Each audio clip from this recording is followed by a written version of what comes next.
Puasa tidak hanya memberikan dampak pada tubuh fisik, tapi juga memberikan berbagai manfaat yang signifikan untuk kesejahteraan pikiran dan emosi kita. Puasa dapat meningkatkan ketenangan pikiran hingga meningkatkan kesadaran diri. Puasa memiliki potensi untuk memberikan manfaat yang luar biasa bagi kesejahteraan mental kita. Yuk kita bahas lengkapnya tentang benefit berpuasa terhadap kesehatan mental kita bersama saya Dr. Gama hanya di channel Kata Dokter.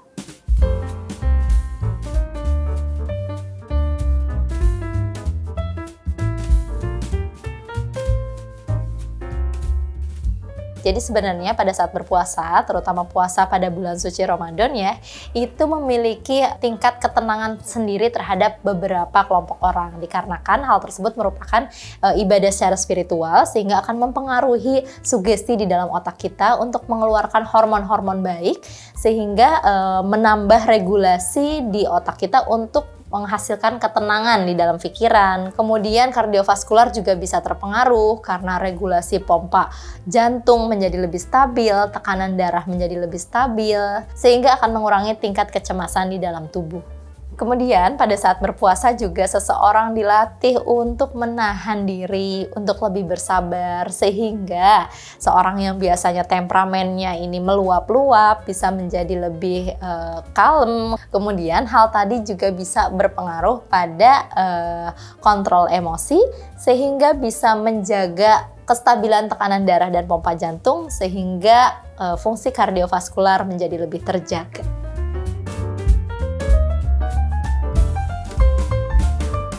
Oke, jadi ada beberapa kondisi mental ya yang sebenarnya bisa terpengaruh pada saat berpuasa. Meskipun tidak terpengaruh secara langsung, namun bisa menjadi inisiasi apabila puasa tersebut tidak dijalankan dengan baik.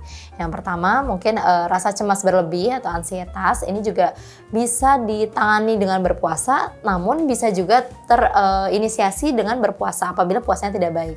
Jadi pada saat seseorang tersebut bisa berpuasa dengan baik, kemudian konsumsi makanannya juga cukup, tidak makan makanan yang terlalu mengandung gula tinggi, itu bisa menurunkan resiko ansietas tersebut bisa muncul. Tapi apabila puasa tersebut malah membuat seseorang menjadi cemas karena dia tidak sahur dengan baik, kemudian konsumsi makanan juga tidak dijaga dengan baik, kecemasan tersebut malah bisa muncul dan semakin menjadi karena seseorang tersebut takut akan kesehatan dirinya yang akan terjadi apabila dia berpuasa. Nah, kemudian ADHD juga bisa dipengaruhi oleh konsumsi gula atau kadar gula dalam tubuh. Apabila seseorang berbuka atau sahur dengan konsumsi glukosa atau gula yang sangat tinggi, itu secara metabolisme bisa berpengaruh ya pada pasien-pasien yang memiliki permasalahan ADHD. Jadi tentunya harus dijaga dengan baik nih pola makannya dan diet-diet tertentu yang tidak disarankan pada pasien dengan penyakit ADHD. Kemudian beberapa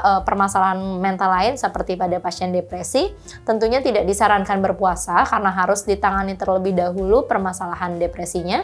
Intinya pada beberapa kesehatan mental yang cukup berat seperti pada pasien depresi atau pasien bipolar yang sedang mengalami serangan baik naik ataupun turun moodnya, itu tidak disarankan berpuasa karena puasa ini akan memperberat dari klinis penyakit mental tersebut. Jadi harus ditangani terlebih dahulu. Tentunya kita sudah tahu bahwa syarat berpuasa harus dalam kondisi fit, baik kondisi fit atau sehat di dalam tubuh maupun sehat dan stabil secara mental.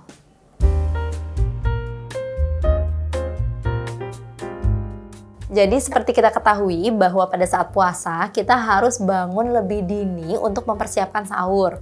Terutama pada orang-orang yang tidak terbiasa bangun di pagi hari, tentu akan ada perubahan dari siklus tidur. Dan pada malam hari pun biasanya puasa diakhiri dengan ibadah tarawih dan sebagainya sehingga tidur menjadi cenderung lebih malam. Nah, jarak antara tidur dan bangun yang terlalu dekat ini tentunya bisa mempengaruhi siklus tidur seseorang. Awalnya seseorang yang belum terbiasa mungkin akan merasakan tidak nyaman dan kegelisahan karena jam tidurnya berkurang. Namun, jika seseorang sudah terbiasa mengatur pola tidur sedemikian rupa, terutama setelah 1 bulan berpuasa, tentunya hal tersebut tidak terlalu berpengaruh. Karena meskipun jam tidurnya secara kuantitas berkurang, tapi secara kualitas tetap baik karena seseorang sudah terbiasa dan beradaptasi dengan pola tidur yang seperti itu.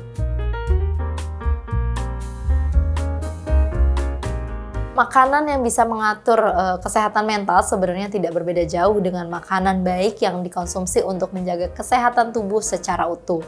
Prinsipnya, kita harus menjaga makanan tersebut dengan pola makan gizi seimbang, terutama karbohidrat.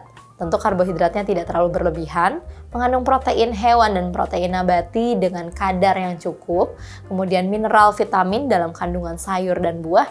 Jangan lupa mengkonsumsi air putih yang cukup. Dengan pola makan seimbang yang mengandung nutrisi yang baik, tentunya selain kesehatan tubuh yang terjaga, kesehatan mental pun bisa cukup berpengaruh karena otak mendapatkan asupan nutrisi dan mineral vitamin yang cukup untuk proses metabolisme dari hantaran rangsang syaraf pusat.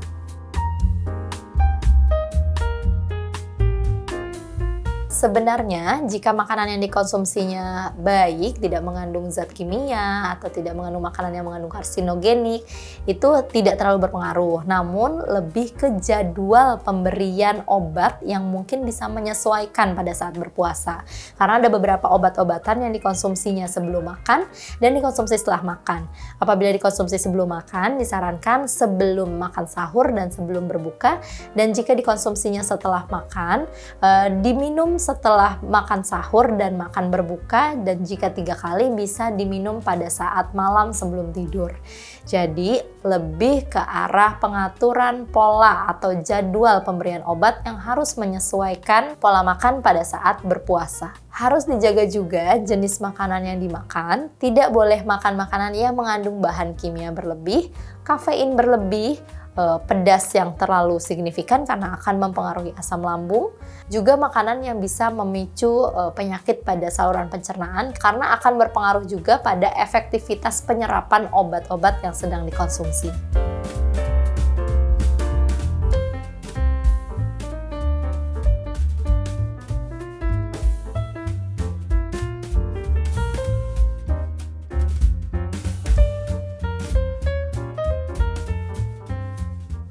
Semoga puasa kali ini dapat menjadi momen yang bisa memperkuat jiwa dan pikiran kita ya Sobat Kata Dokter. Nah sekarang coba kasih komentar emoji ini agar aku tahu kalau kamu sudah nonton episode kali ini sampai habis.